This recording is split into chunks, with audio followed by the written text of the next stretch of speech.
Hello and welcome to another episode of Funjelah. On this episode, our guest is an Oscar, Grammy, and Golden Globe recipient, platinum-selling artist, the voice of Dolores Madrigal in Encanto. Adassa is with us today. When I tell you I was not prepared to hear the story she was about to share with us that you're about to hear right now, my mind is blown. Oh my God, thank God I didn't sing that in front of her. You know how we always break out into song? Yep. And then she also did, but hers sounded really good. And I was Really, like, really good. oh, mine doesn't sound like that when I do it. You're like, right, she's won awards. Copy Right. that? Mm-hmm. Copy that. Mm-hmm. Okay. Anyway, Adassa is with us on this episode. Incredible story. Before you listen to it, take a second. Go leave us a review on Apple Podcasts, okay? Go make sure you're following us on Instagram. Make sure you're subscribed to the YouTube channel and leave us a review, leave us a comment. And if you have not yet called us to tell us what you are grateful for, what you're mad about, or if you need advice on something, call us, leave a voicemail message. If you're embarrassed about your voice and you don't want your voice being heard, then you can email us or you can text us. Danielle, give them all the information. Yes, so give us a call or a text at 747-300-5380. You can email us at funjelahpodcast@gmail.com. And then, of course, on Anjelah's website, anjelah.com, there is a form you can fill out as well. And I will say this. Look at us in the studio, you guys. Danielle is here in Nashville. I know we did with Mitchell already, but I still, like, because you're right here and you're not on Zoom. That Correct. Oh my God, this is our new way of doing it. Oh, and I don't have headphones on. Right, because I have them. Yeah. It's a whole new thing. It's a whole new thing. A whole new thing. Another thing I'm glad I didn't do in front of her. Mm-hmm. Thank you so much. Enjoy this episode of Funjelah with Adassa. Oh, the book's backwards. Adassa. We just want to have fun.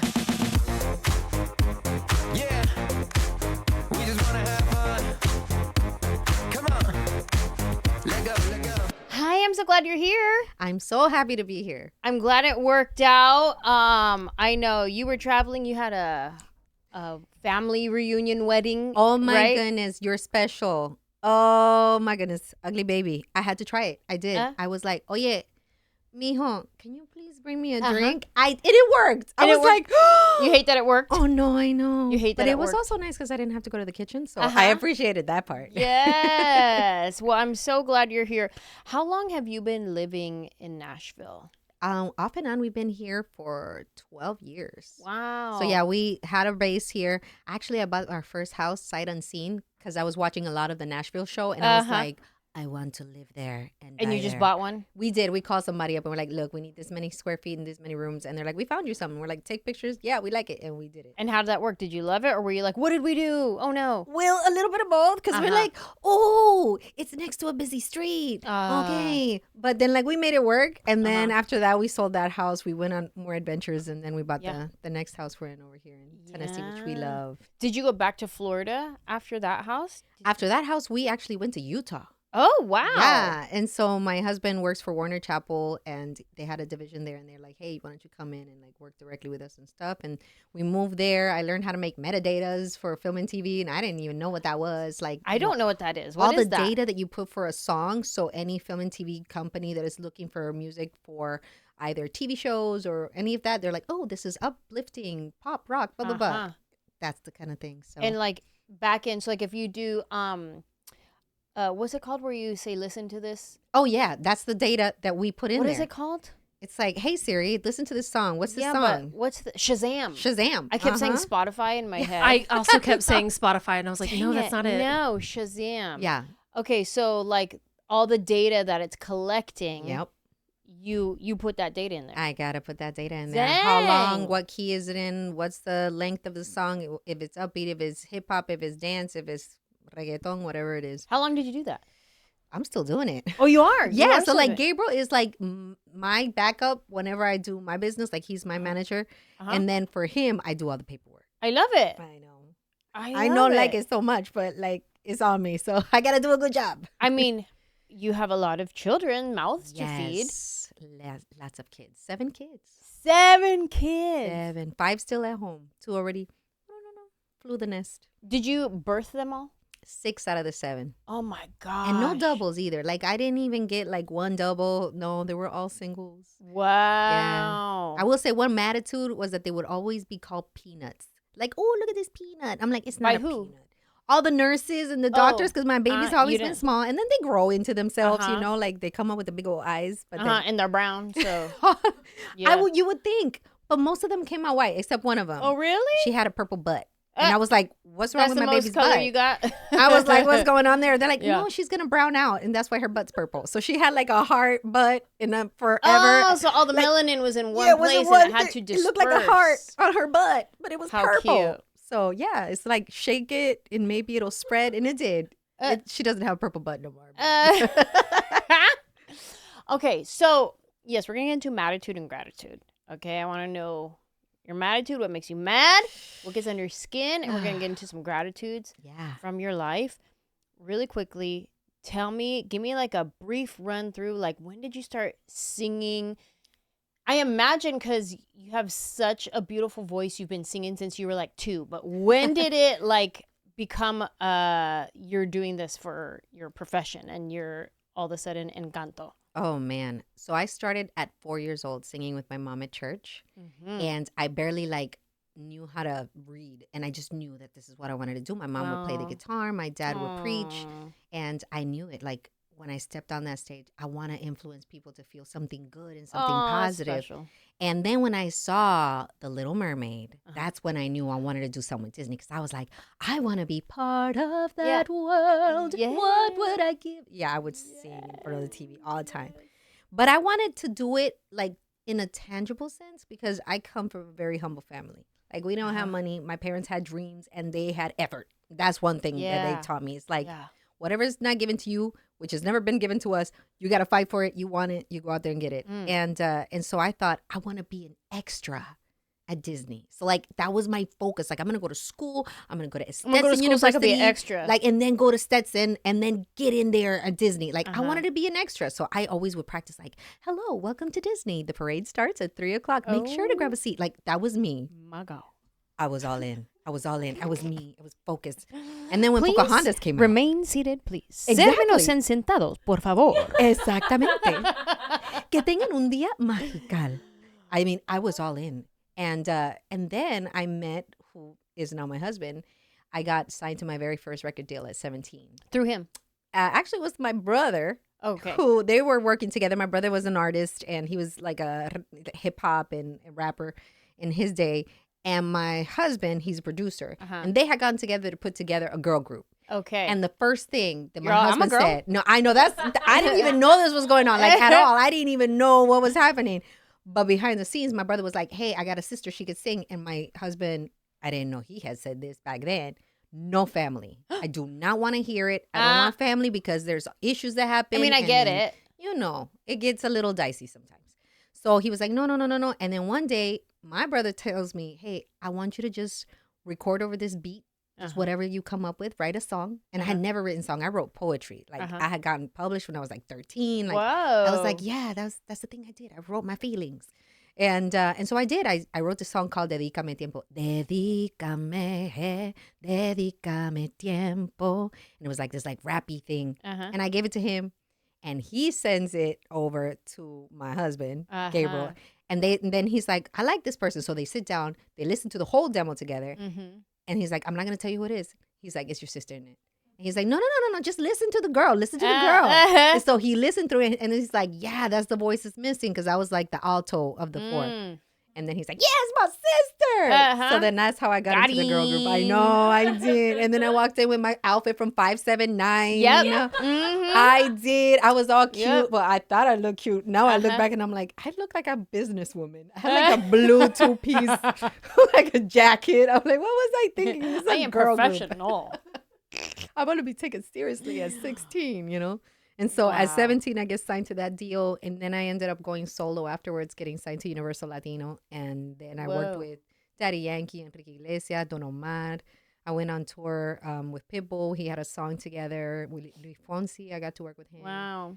With Ciara, Missy Elliott on 1-2 Step. I got on their remix. So, yeah, 10 years in the business. And then I told my husband, we should have more kids. We had only us. We had one, and then obviously I'm the Latin mama to his first kid, and that's when he was like, no, because we were touring. And you know when you're on tour, like that's where the bacon comes from. Sure, and it's fast paced, and you're moving, and next.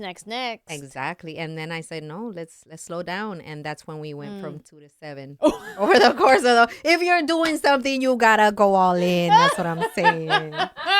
Do it right. I already had the breast pump. We might as well keep it going. Okay. Oh my gosh.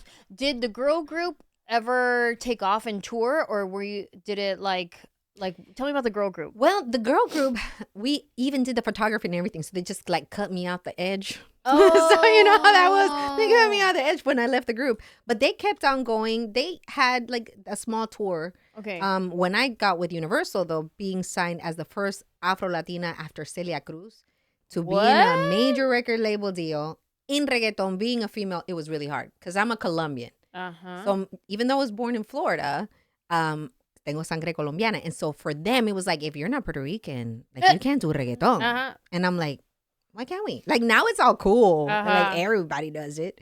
But when I started, girl, I had to bring my own rake. I was like making holes, trying to dig those trenches. It was not easy.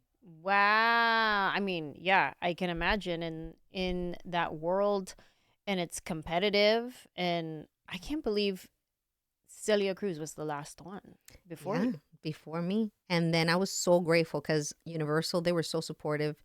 When I was like, I want to do this, and I want to do it in English, and I want to do it in Spanish, and I want to rap, and I want to, you know, and all these things, and I want to mix reggaeton, but then I also want to do some stuff with R&B. And like, they were like, okay.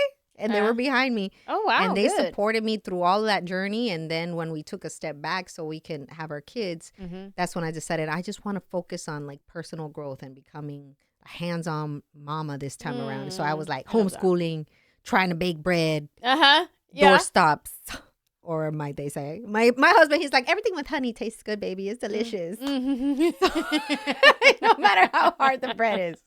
And so during that time, I dip his bread in water, just soften it up a little bit. I was like my kids, well, just toast it, mommy. It's good. And during that time, I was like really getting into like scripture reading, like having a personal relationship with God. And one day my husband looks at me, he's like, God's going to call you for something. And I'm like, no, I'm just like really into my scripture reading. Like I want to be a good mom and like have the family that like he would love me to have. And during that time, we had just had our last baby. And he was like, let's go to Miami and have some fun. And we bring our gear because we're musicians and why not? Like everywhere we go, you're like, you never know. You get inspired. You write something. You record it. We got a camera. And so a morning we wake up, he's like, hey, let's record the video for that song we made. And we did. We put it on YouTube. It's got like 300 views. Like we didn't even promote it. Nada. La tiramos ahí because whatever. One shot because I was like, I want tacos. We came to the beach. Go. Press record. Go. Hello. I'm like, one shot. That's what you get. And then I want my tacos. You promised. We came to Miami. You want my tacos. And so we recorded. We put it up there. A few weeks later, I'm upgrading my phone because I dropped it while we were in Miami. And at the top of my list of like passwords that I had to redo is YouTube, obviously. I hadn't redone my password. I did it. Then there was an email at the top of all of those, like hundreds of emails saying, we'd like to get a hold of Adassa for an opportunity. And I was like, I don't know what opportunity, but okay. Hello, this is Naomi, Adassa's assistant. Get out of town with that voice. I said, I wrote as my own assistant. You can reach Gabriel Candiani at this email and phone number. Yes. Thank you for your interest. Queen. And so next thing I know, I'm washing dishes. My husband's like, baby, get down to the studio because we have it in our house. It's Disney.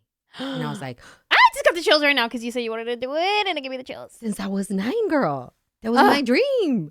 And so I didn't know what it was. It was an undisclosed role. We had 24 hours to turn over. And there was a phone number that said, in case of emergencies only, dial this number. We sent in the demo after I put the kids to bed because I was like cooking, yes, prayers and everything, prayer and your story and your dance and boom, go to sleep. We go to studio, record, send it. 10 hours go by, 15 hours. Because we had 24 hours. And like 20-hour mark, Gabriel's like, we need to call the number. And I'm like, look, if you don't hear back, it's because you don't got it. Okay. And it's okay. We need to accept defeat. Like that was my position. He's like, no, I'm going to call. And I was like, no, don't do it. You know, and real quick, what you had to record, did they tell you, here's a song, here's lyrics, do this? Or they were just like, send us, they gave me some words to say. And then they're like, send us a song that you're singing. And so I picked All by Myself by Celine Dion. Okay. In English and in Spanish. She 'cause I was said, like, I'm going to go big. I am. She I'm said, going big. Listen. You got to know where my range is. And then I sent in the script that they sent me in my way. And so when we didn't hear back, he called in. And I was standing by that phone like I was just dying. And they were like, hello. And this was Grace Kim, which is the assistant for Jamie Sparrow Roberts, which is the casting director for Frozen, Wreck-It Ralph, Tangled, like Moana, all the major ones. Uh-huh. And she picks up and she's like, hi. And Gabriel introduces himself. Hi, I'm Gabriel, Adassa's manager. We're just confirming if you received the demo. And she's like, what demo? My heart. And he was like, maybe it went to your spam folder or maybe it just got lost. She's like, please hold. And she just goes off and we're just hearing the music, it's a small world after all. Oh my God. We're waiting and then she comes on. Oh yeah, we found it. And Ma'am. Gabriel starts laughing. She starts laughing and they're like, oh, because you guys aren't whitelisted officially.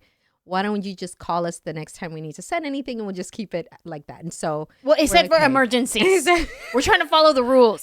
for emergencies.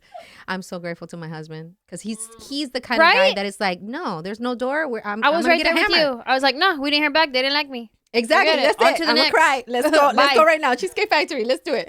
I know. I want big cake. Just give me the whole thing. Don't give me no slice. I need the whole thing. And so they're like, well, we'll let you know.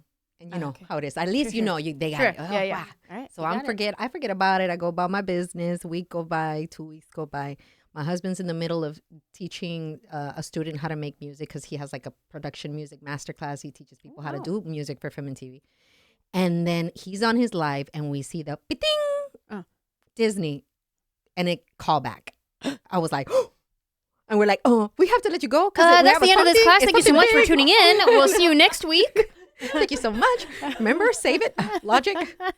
And I start screaming, and she's screaming like, I don't know what's going on. The student, and we're just like screaming. I'm like, I can't tell you, but it's good, and I gotta go.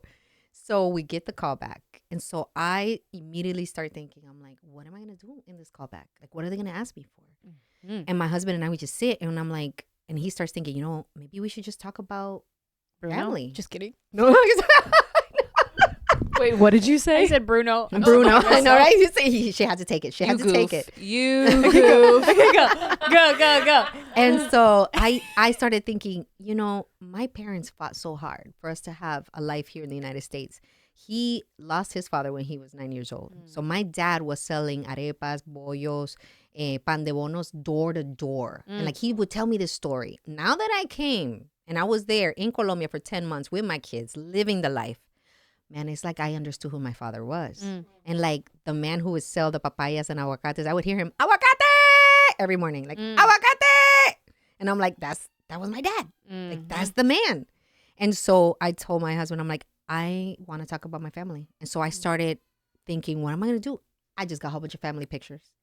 And I just wanted to tell him about my dad and what he went through to give us the life. My mom, she wanted to be a singer. To tell him, like, this is not me that wants to be a singer. This was 3 generations of wanting to be a singer. My grandma wanted to be a singer.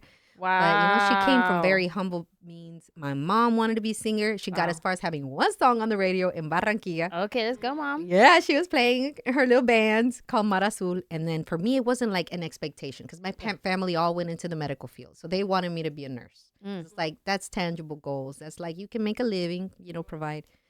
And I was like, no, I want music. Like I knew music was like running through my veins. So when we got on the Zoom call, Gabriel was with me, like right on the side. And the first thing I was like, hi, I want to tell you about my family. And that was it. Like, I just went off. This is my grandfather. And he didn't know how to read or write, but like he built churches in Colombia. And this is my dad. And he lost his father. And this is my grandma. And I'm just going off on my family. And then I finished with all my like presentation with my pictures. And then they're like, great.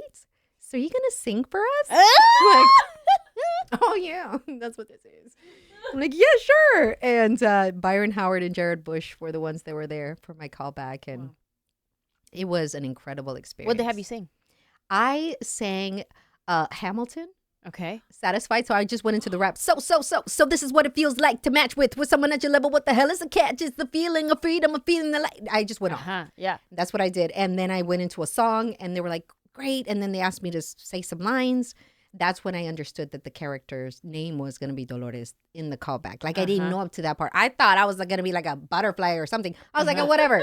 I will be the cutest little butterfly you've ever seen. Oh my God, so good. I just was going to do anything. I just wanted to be a part of it. And so after that, I was like, okay, I did it. Like I did it. I had this callback. It was great. But here comes the but. Oh no. My family and I, all my family and I had COVID. And that was a few months before the audition. We lost our sense of taste and smell. Oh, shoot. It was bad. Yeah. And I thought we were behind that. But for a few weeks, I had been feeling sick. I thought I was pregnant again. Oh. And so, like, at that point, we had a Cadillac Escalade. And my husband's like, man, we just got the Escalade. We're going to have to upgrade to the Amazon truck. Because they don't fit nowhere else. Like, we're out. Like, there's 7-seater. We're out of seats. And so I told my husband, the day after the audition, I said, you know what? There's things happening. Let me go to the hospital, get a blood test, because all my pregnancy tests had come out. And I know it's just TMI, people. No, I love it. Sorry. All the details. But with my second child, I had gone through the whole same ordeal where all of my pregnancy tests came out negative. Got a blood test, positive on April Fool's Day. Oh, They're like, hello, congratulations, you are right now. I'm like, April Fools, don't kid me. They're like, no, you are. So then I told my husband, what if we're in the same scenario? They're negative. And then, so he's like, well, I'll come with you to the hospital. I'm like, I get en la casa, we're the kids. I'll be back in like 2 hours. I drive to the hospital. When I get there, because I had like nausea and dizziness, I thought maybe it was excitement, because it was just getting progressively worse. But I'm like, maybe estoy muy activa, like from having the audition and preparing for this big moment. The dizziness is part of it. Or maybe if I am pregnant, because I hadn't gotten my period. So I was like, let's just get it. Within 30 minutes of arriving, they gave me something for the dizziness. And then little by little, I couldn't feel my legs. Oh. Then it was my arms. Girl. And then I started slurring my words. No. I'm talking about the day after the audition of a lifetime. And then I'm like, I couldn't say anything. I literally fell on a nurse. And that's when they were like, you need to lay down. And then I just, before my hands went completely gone, I like auto dial my husband with like my finger. And then he comes on the line and I'm like, no. And he's like, what's wrong? And I'm like, and he knew I was in the hospital. So he leaves. He immediately comes to the hospital, which is like 10 minutes from my house. Oh my God. They don't let him in because it's still COVID restrictions. Oh no. And so they start running tests. And I can't move. I'm like paralyzed from the neck down at that point. That's it. I'm like, ugh. I can barely like breathe and swallow. And they would ask me things. So I was like, like that was it. So they're running tests, blood work, MRI, CT scans, hours go by. Oh my God. And they're like, we don't know what's going on. Oh my God. And then I thought, I think I'm dying. So I was like, out. I was like, out. I want to go out. All I could say was like, out, home, out. And so the doctors came and talked to me and they're like, we do not recommend that you sign yourself out. And if you do, you have to take full responsibility over your life because we don't understand what is happening to your body. And so I literally marked an X. Like, that's all I could do, just mark an X. My husband, like, literally helped me with my arm. And I had driven myself there. We left the car. And my husband had to wheel me out in a wheelchair. And I went home. And I thought I was just waiting to die. Oh, my God. First of all, I don't know that I would do that I'm going to go home and die. I'd be like, nah, figure me out. Go do another test. Get another doctor from somewhere else. Like, she said, nah, I'd go home. Forget it. It's because they couldn't come in. I would not have access to my family. And because I was like I could barely breathe. I'm like, if I die and I don't have the chance to see my kids one more time, just like hold them. Right. I was like, I can't live with myself. I can't live with I would rather die with in my husband's arms. Like, that's what I want to do. Dang. And so when we got home, within a few hours, I was able to speak a little. And we were like, okay, maybe it's going away. And then I was able to walk a little. And so I tried to walk and talk. And I hit the floor. And we were like, okay, what's going on? Okay, first of all, when you came home and all your kids there, how? They started crying. Well, yeah, because what is your husband like just holding you and you're like, everybody say goodbye? literally like a baby. He just brought me into the house and placed me on the bed. And they was Oh like, my what's wrong with mom? God. I had a 2-year-old. My baby was 2 Oh during that my time. God. So my baby I was still breastfeeding. And so she was like trying to feed on me. I couldn't even move my arms. And papi was like, no, let me get a bottle. And like my husband was like, mamita, let me fix you. Oh And then I couldn't even talk. It's like I was just like in whispers. Like, hi, baby. I don't know what's wrong. Mommy's okay. Like I couldn't do more than a whisper or I would just literally faint. Gosh. So as the day went through, the first day, I started regaining the ability to talk a little and write. And so I told my husband, I want to write my will. And so I wrote my will out. And then I had him call some people from church to sign, like as witnesses to my wishes. Which, by the way, you never think something like this is going to happen. It's like, it's not like you're prepared for death. I recommend anybody to do your will before you met with something like this. Yeah. Because you never know. And so I just did my will. They signed. I said, me, yes, will. Like I would just sign them like I want. Because the few words I could say is like, I want. Sign me, want, please. Oh my God. And that night I went to my bed and I was just crying. And then all of a sudden, like a miracle angel, a friend of ours from church, his name is Terry Rice. I literally put his name in the book because that's how important of an angel he was to us. He just dropped by. Didn't know what was going on.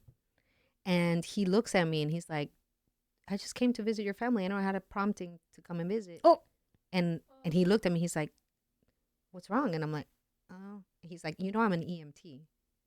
You may be having a stroke. He's like, I want to take you to Vanderbilt. Let's go to Vanderbilt. Let's get a second opinion. And I was like, I was ready for death. I was literally in my bed. I was ready to die. Like, and then he hauls me into his car. We drive to Vanderbilt. We spent another 14 hours at Vanderbilt. Again, him and my husband outside. There was no cupo inside. They wouldn't let anybody else in.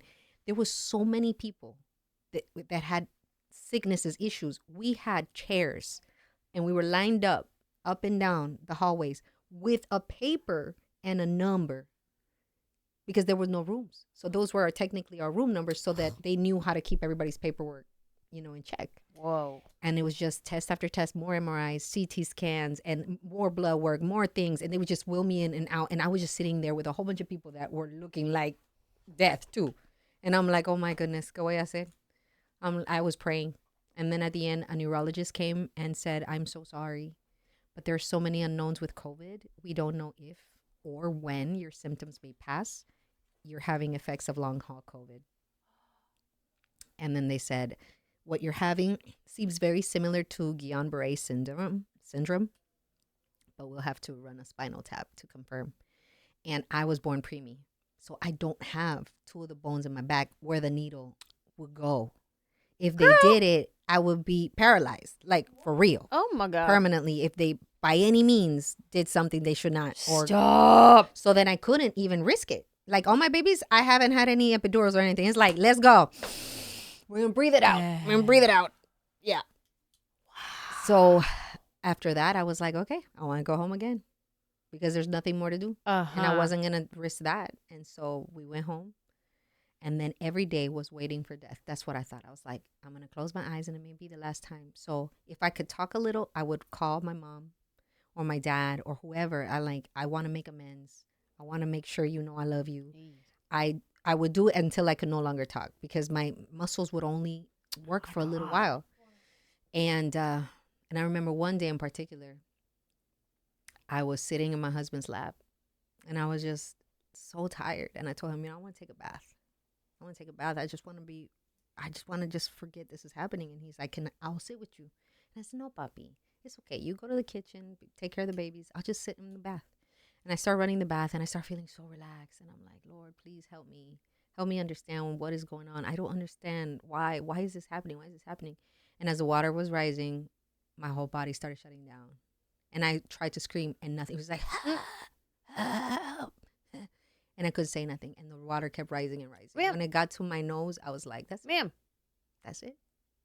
I'm gone. And I started sleeping because I couldn't do any of it. Oh, everything was my gone. God. And so I just closed my eyes and the water kept going up. And then my husband, I don't know how, he walks in, opens the curtain, Like literally takes me out naked, places me on the bed, and I just start bawling. Like paralyzed and going. That's all I could do. And I just start crying. And I'm like, I'm useless. I'm a head in a bed. Like once I finally regained the ability to talk, I'm like, what am I good for now? You know, for all my life, I had put my value on what I could do. I could cook. I could be a mom. I'm a singer. I'm a writer. These are the things I could do. And when I couldn't even pick up a pen, I couldn't even get out of bed, I couldn't even save myself from drowning, I thought, what's the point? What's the point of existing like this? And that's when my husband looks at me and he goes, baby, if you can't talk, I'll learn to read your lips. If you can't get out of bed, it's okay. I'll bring things to you. Don't worry. We'll figure it out. And he never, ever saw me as broken as I felt. And he never saw me as less. And then I kept asking why. And he left to get me some tea. And I just kept asking why, Lord. And I was just staring at the ceiling because that's all I could do was just stare at the ceiling because that's the only position my body could be in that we weren't risking me like choking on myself. And then I noticed I was asking the wrong question. And I needed to ask, what? What can I learn from this experience? What is it that I don't understand that you need me to go through this? And if this cup will ever pass, please know that I'm going to take action on whatever it is. And so I stopped feeling sorry for myself and I started to embrace what I could do. I could sit and I could listen. I could listen to my kids tell me about their day. I could listen to them tell me about the boyfriend that broke their heart. I can sit there while they were making food and watch my kids help each other. And what I learned is humility. That's what I learned. I needed to be humble because I was too proud to even ask for help. And when I couldn't ask for help, the Lord sent the angels anyway. I had knocks on my door. They're like, we bring a meal. Ladies from church telling me, we'll take your kids for a play date.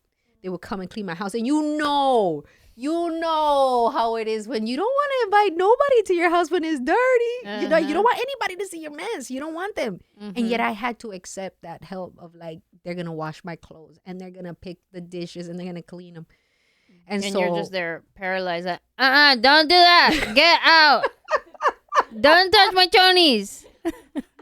Exactamente. I'm like, this is like the most vulnerable thing I can be like, and I can do nothing but say thank you. And so the Lord needed to teach me that I had to accept help. And I had to accept the fact that I couldn't do these things. And then my kids, they can cook. I didn't know that. Turns out. What? Oh, you could serve yourself? Wow. Oh my goodness. I didn't know. Like I had to be in this position for you to actually wash your dish. They did. They could cook for one another and they started helping each other. I'm not saying it was easy because like my kids had to go to therapy. Like it was hard. Like my daughter, my 16-year-old daughter now, at that time, she was like 12, 13. She had to see me go through that. And the kids, my little Mimi, the little one that's 6 years old now, she at one point started calling her, you know, Keke Mami, like, because we call her for Kel, Keke. And she's like, Keke Mami, because she would serve her like mommy. You know? She's like, I don't want to be a mommy. I'm 13, you know? And she had to go through those moments. But it also brought me closer to God because I understood, oh, you don't love me because I'm a singer or because I can be a good wife or whatever. You love me because you love me. And so my relationship with God became so much deeper because I understood that he loves us regardless of anything else, regardless of our abilities, regardless of the things that we think give us value, our position, our economy, our beauty. When all that is gone, he still loves us. He'll take us like we are. And so one day when I was still trying to get my bearings and we were trying to find out what works, what is making me more paralyzed, I went vegan. I was like, I'm going to start from scratch. I started fasting and seeing what it is that will work, what didn't, like no meat. Okay, I'm going to do no meat, no bread, nah. I was drinking shakes to just survive. Like, that's it. And one of those days when I was just sitting down and my husband was playing with my hair. Could you chew food? I could chew, but I couldn't, like whenever I swallowed the food, it's like my body was shut down. Like it wouldn't process food. Wow. So then I would throw up. No. Because my body was like, no, we're not having it. Oh my And so God. the only things I could drink was shakes. That's what I could keep down. Because I would even be like, I would hold my mouth and like, and then it was like, nope. Wow. Just the body was like, no. And one of those days we were sitting in his studio and he was playing with my hair. And then we get a phone call. Congratulations! You got the part. I forgot about this whole part. I forgot there was even an audition in this story. The audition of your life, your dream role. Completely forgot about it because I'm in the trenches with you right now. Thank you. And so my husband, he looks at me, and I could hear it because the voice was right there. She was so excited. He puts his hand over the phone, and he's like, "You gotta tell him you can't take it. Like, we don't even know if you're gonna be alive next week. Like, we were going day by day, week by week, hour by hour." And I whispered, "You call him if I am dead. I'm taking this." And he's like, "Well, get it together, mommy, because I don't know what we're going to do." And then she's like, "Hello."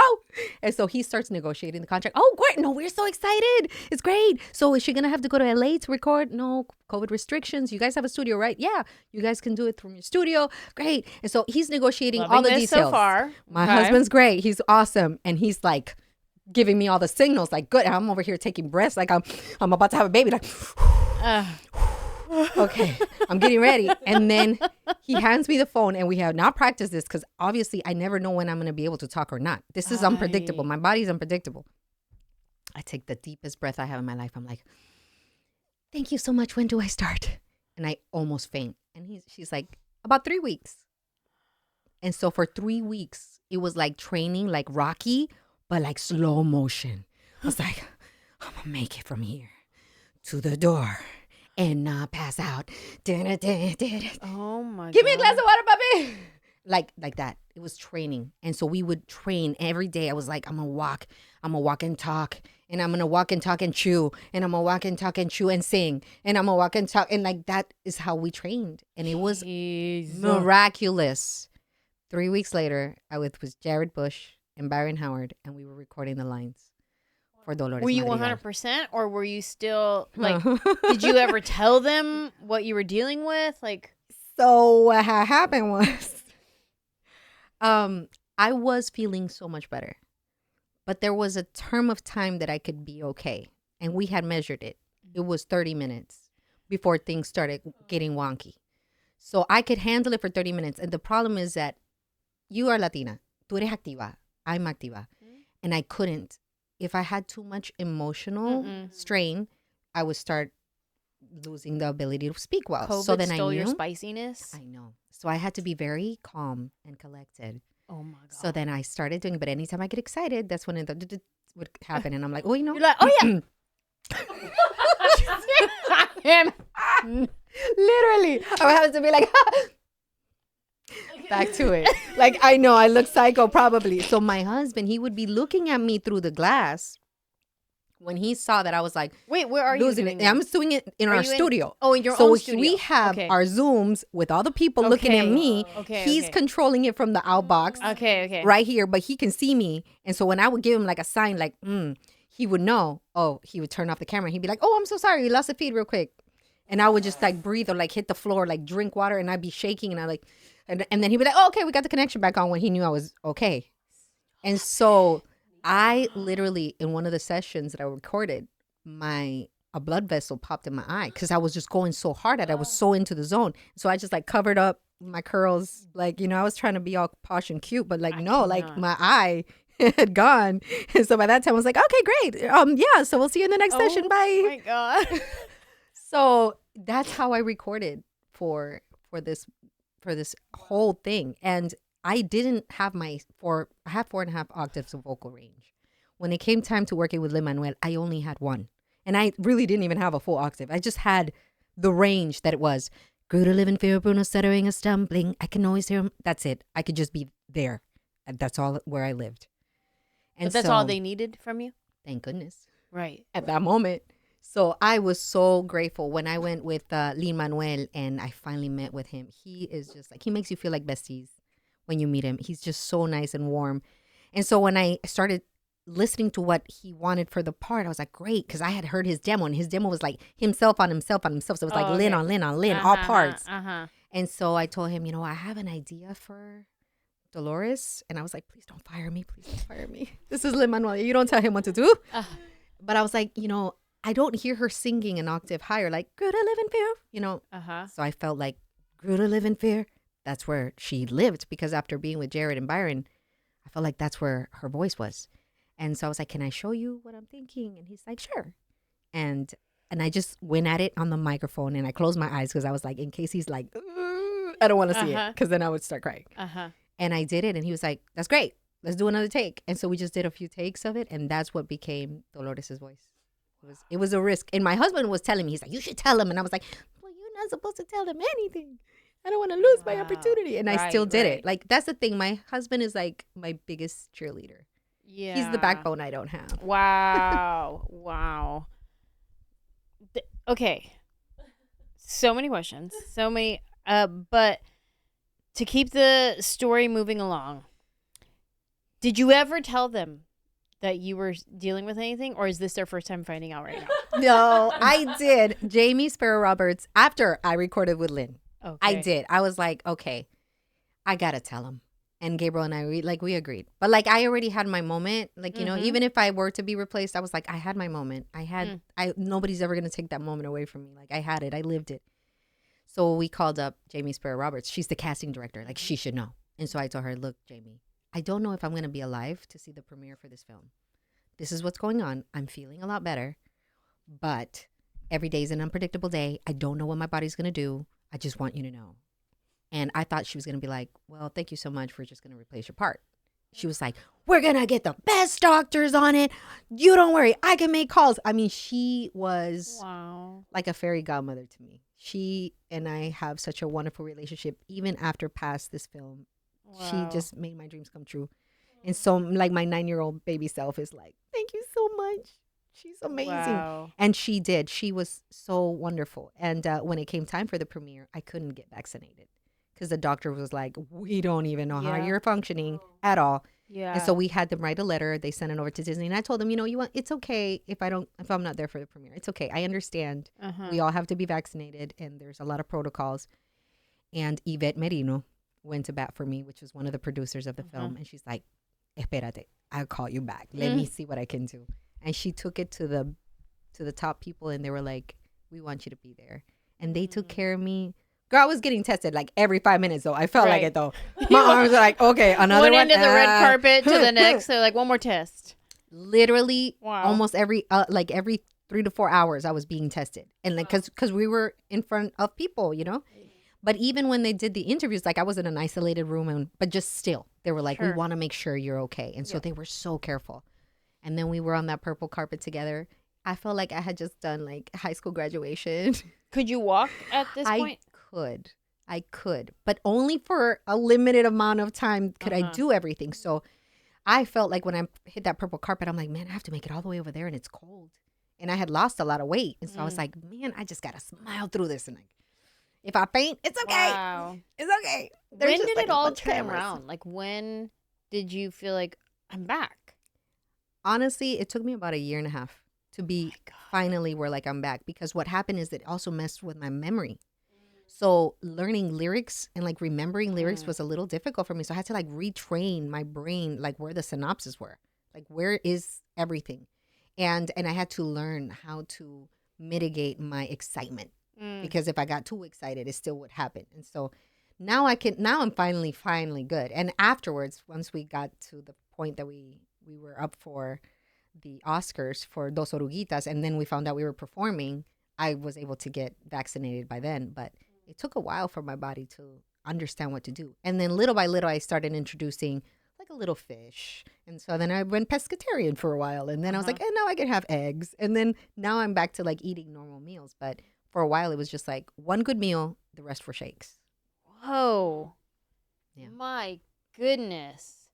Have they learned anything more about what was happening with you and like how to like make sure that doesn't happen again? Is that even a thing?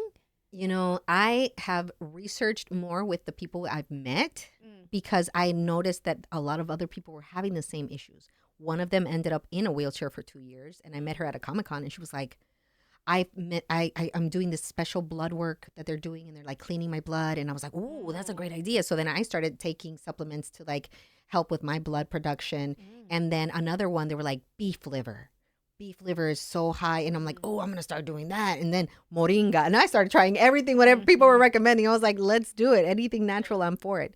And because my parents were holistic doctors, they're like, "Mamita, do the colónicos. I know you've been there, like doing the colonics and like keeping my stomach clean." Then I found this other thing called belly flush that really helped me maintain my stability of going to the bathroom, because even that, I lost the ability to to go to the bathroom well. Like it was just like everything in my system just shut down. And since then, I didn't have my period. Never came back. So while we were in Colombia, I found out that I'm postmenopausal. I didn't even know that. I was like, I just thought it took a hiatus. You skipped menopause? I skipped it. Just went to post. They were like, "Oh, we need to give you supplements now for your bones because those are going down." I was like, "When was the first thing happen?" I don't even know.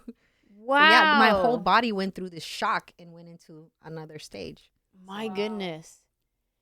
This is insane. Wow. I don't know anybody who's I have friends who are dealing with long COVID stuff but nothing like what you've described. Like that is so scary. Oh. And I think the fact that it's so like unknown too is like the scary part. Yeah. There's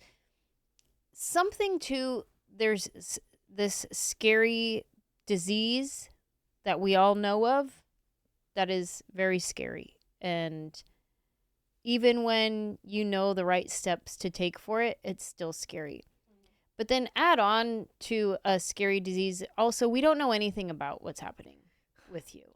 There's now the fear of like death and the disease, but also your lack of control, because there's like a false sense of control when you know what medicines to take, and this hopefully will work for you. It works for some people, it doesn't work for all people, but at least there's like a roadmap. Yeah. But when you're dealing with something that doesn't even have a roadmap, nothing. You're just like out in the abyss, like anything can, so and I was told since I was little that I probably wouldn't have kids. That was the other thing. What? So like my whole body has been a phenomenon because I was told I had like 5% chance. One thing that I told my husband very early on in our relationship, I'm like, I don't think I'll ever have kids. I don't think that's going to be in the cards for me. I have PCOS, and I had polyps removed as a kid, and that's how they told me. And then we go on to have 6 kids, So I don't know. For me, what I notice is if I listen to my body, then it kind of guides me. And then my husband, whenever he was like, "Look, let's try some garlic and honey." And, like we tried the weirdest things. Yeah. We're like, okay, garlic and honey, let's kill the parasites while we're at it. I don't know. Yeah. Like we were just trying things. And the biggest thing was, even during this whole casting process, they even told me, "Hey, we're casting children. And do you have any kids around the ages of?" I'm like, which age group would you like? I don't know. Are we looking 4 years old? Are we looking older? Teens? Let me show you my catalog. Is there anything here that you would like? We have this one. It's in short supply. And so my daughter auditioned at 8 years old for the film. And so she's in the film as well. No way. She's one of the town kids. And then she started her own like voiceover career. Let's go, queen. I know. I was like, baby, she was living my dream. I was like, she lived it. She lived it. She was such a boss girl because I'm a people pleaser, and she's more like, "Oh my goodness, I love your cat. It's so beautiful. So what lines am I gonna do? Oh no, let me do that again. I didn't like that take. Let's do it again." I'm like, who are you right now? I love you. Oh, I love this. What an incredible story, your journey, and I'm guessing that's all. Yes. In your book, Love Keeps Showing Up. Is that your husband? That is my husband, Gabriel Candiani. Love keeps showing up. I imagine that's. And the people that show up. And I talk about... And your angels throughout your journey. Oh, my goodness. So many angels. Wow. And I have pictures there with Yvette Merino. I with Lin-Manuel. He was so sweet. He was like, "Yeah, of course, man. I'll sign off on that." And but the biggest thing is that I didn't want to ever share my testimony about how gracious God is, because I was always so scared of stepping on people's toes, of like offending anybody because of what I believe, Okay. And of like being afraid of being blacklisted because they think that I'm not a persecutor of people who don't believe in Jesus Christ. Like, if you don't believe in Jesus, I'm not going to talk to you. And I was so scared. But let me tell you, there's nothing like coming to the brink of death for you to know who saved your life. Uh-huh. And so in the book, I talk about how I just didn't feel like I am the perfect poster child of somebody who has been a great Christian. Because in the beginning of my career, I wanted to win. Mm-hmm. I came into a competitive industry and I was like, I want to win. So what do you do when you want to win? You study the competition and you're like, what is she doing? What are they doing? Well, I want to match them or beat them. And so I pushed my music, I pushed my sexy, I pushed my lyrics until I got to a point where I was like, I'm about to cross a line that I'm not going to be happy with. Because what is success truly? If you cannot sit back and feel like I want my mom and my dad to sit here and watch what I just did. Sure. If you're embarrassed by it, then is that really success? You may have money, but then that's where vices come in because you're like, oh, I want to forget I did that for that money that I'm driving right now. Yeah. You know what I mean? Yeah. And so I decided that I was going to focus my life on doing the most positive and the most good that I possibly could, but that I needed to admit the skeletons in my closet. And that's what I wrote the book for. Because like, yeah, I tried to suicide when I was a kid. I wanted to end my life. And I talk about that experience because it came up when the book was done. And I had a talk with my 16-year-old. She was really battling depression and just feeling the pressures of Instagram and just seeing everybody's perfect life and people doing, succeeding. And she's like, what's going to happen with me? And, and I had to tell her, I felt that in a moment in my life. I was dating a person that was very aggressive. And then I wanted to end it all. And I was so mad when I woke up the next day because I was like, I can't even do that right. After I downed a whole bottle of Tylenol and wrote letters to my family. And I was like, it's not your fault. It's me. Just don't blame yourselves. And I listened to End of the Road by Boyz II Men. Although we've come to the end. Oh, yeah. I went down with Boyz II Men. And then I woke up the next day and I was like, oh, yeah, man, I can't even do that right. That's how I felt. I was like, I can't even do that right. I'm awake. Darn it. Yeah. I did. And then I look back now and I'm going, that was my cliffhanger moment. The moment where you're like, what's going to happen to the hero? I got to turn that page. And I told her, don't quit when you're at your cliffhanger moment. And so I admit, yes, I did that, but I survived it. I'm here to tell you, when you're in that moment, when you're in the trenches and you're like, I'm done. I'm throwing in the towel. I'm done with life. This is when the hero rises like a phoenix from the ashes. And so I put that in the book. I talk about, my husband and I, we have a loving relationship. He's the man of my dreams. We've been married almost 29 years. Wow. But I had my first baby at 18. So we started very early on and we started backwards. Yeah. And I admit to that because a lot of people are like, wait, let me do the math real quick. Doing the math, You're hold right. on. Exactly. And so you can start backwards.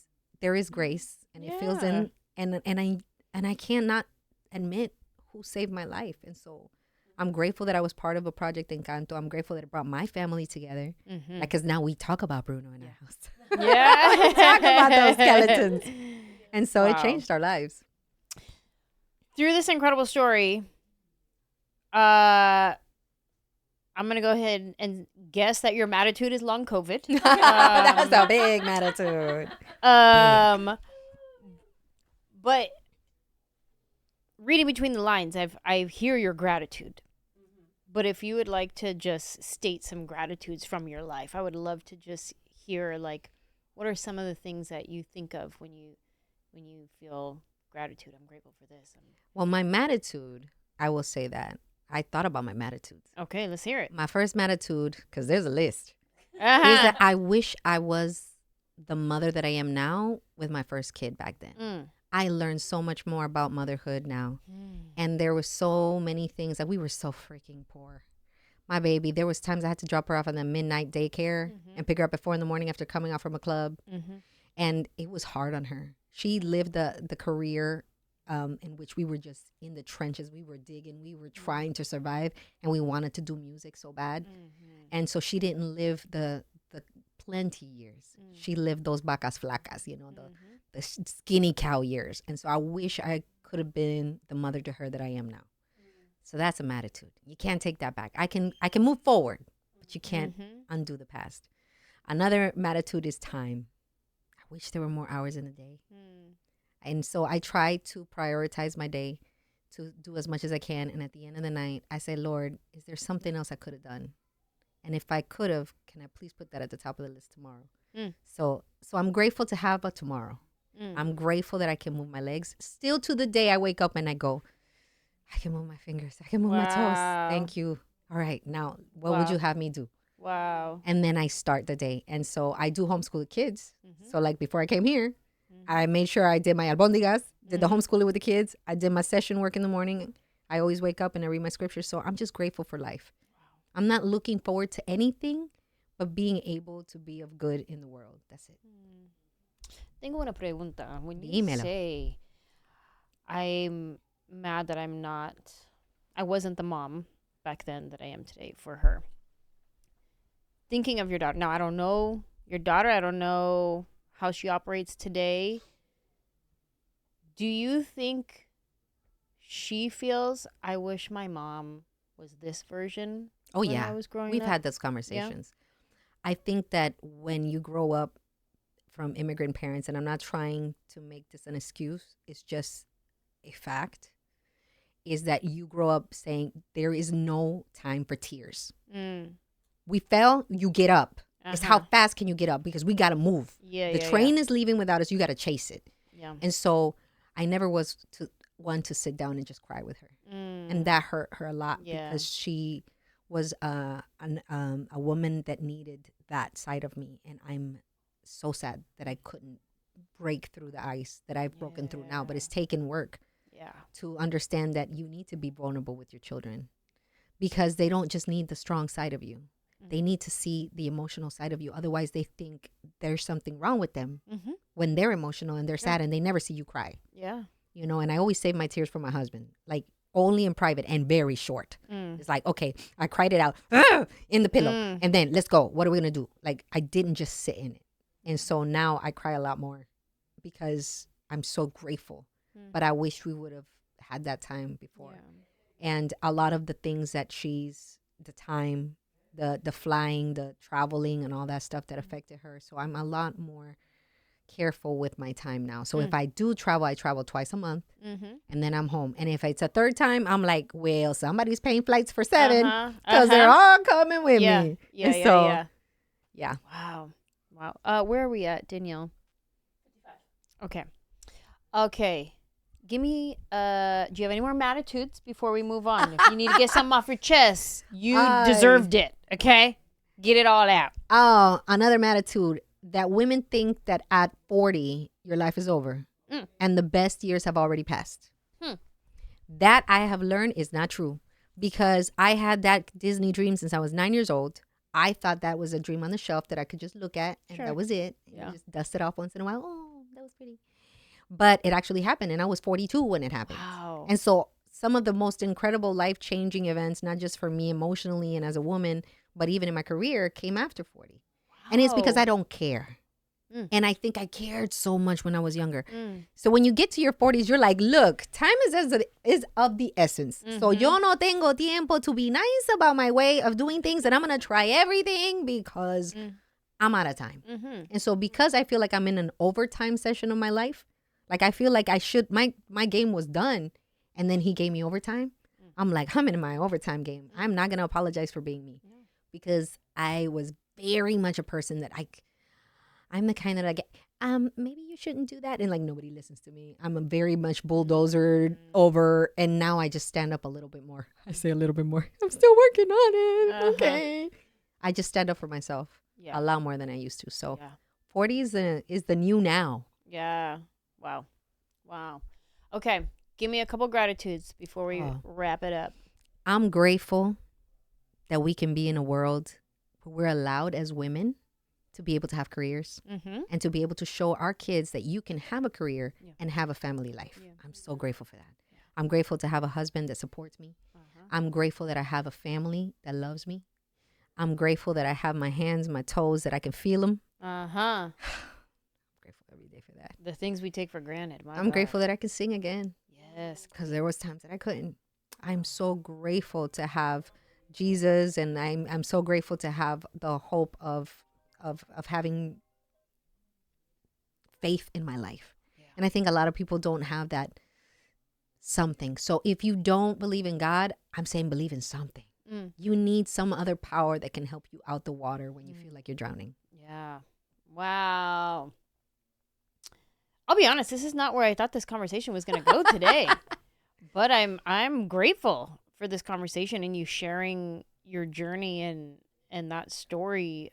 I'm so amazed and in awe, and then like I have a feeling like I don't know if it's anger or something, but like to think like you had this dream since you were 9 and you get this audition and you book it and you get this rare illness that nobody knows what it is, and I'm like so angry for you. I'm like, that is messed up. Like, I don't know, like I have so many emotions feeling your story and hearing, and then grateful with you, like grateful for whatever you learned through this about humility and what you got to learn watching your children and what your children stepped into because of like everything. Not that God made this happen, but God will turn it all Yes. for the good. ¿Cómo say scripture? Everything, God will use everything for his good. Yes, for your good. And I've seen it. I've seen it because I understood I had to go through that. Because when you're really listening to the stories, if you believe in Jesus, why did he have to go through that? Like, there was a moment in the cross that he goes like, Father, if this cup shall ever pass, but not as my will, but as thy will be done. And he had to go through it.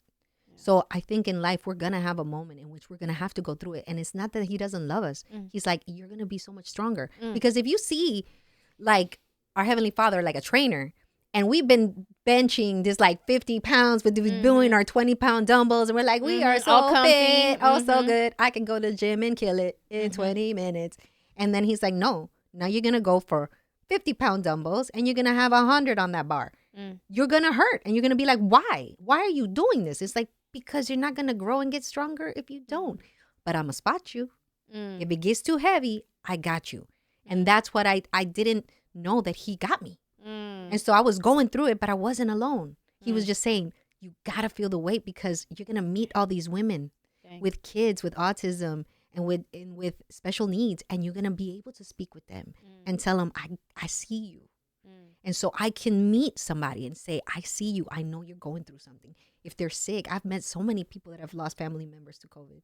And we sit and we talk about it and we're like, I see you. And so I understand people to a deeper and more intimate level than I would have if it just like happened and it's great. And I'm like, oh, wow, I got this role. And it's like, no, this means so much more. Yeah. So just like Dolores can hear everything, I feel a lot deeper now.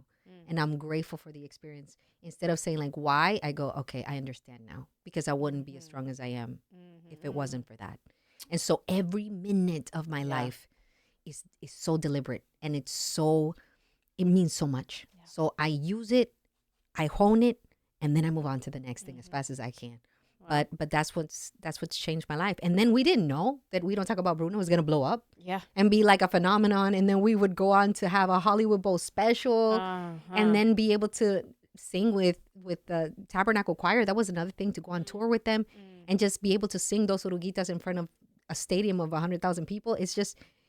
God's been good. Wow. But then I also go to those same places and I share my testimony of, if you're going through it, just hang in there because something is waiting. And sometimes the waiting might just be the strength that you need of like, I may not see everybody get through it, but I know that he has a plan and I need to trust him, even if I can't see it. Well said, Queen. Thank you. Well said. Oh, and there's music in the book because, of course, we're musicians. So like QR codes. Let's go. One of the songs, the one that opens the book, is called The Writer, and it says, when life bucks hard, I'll hold on tighter, dig my heels in because I'm a fighter. Yeah. I've been thrown, I've been pulled, I've hit the wire, but I don't fold. I climb up higher. The rougher the trail, the stronger the rider.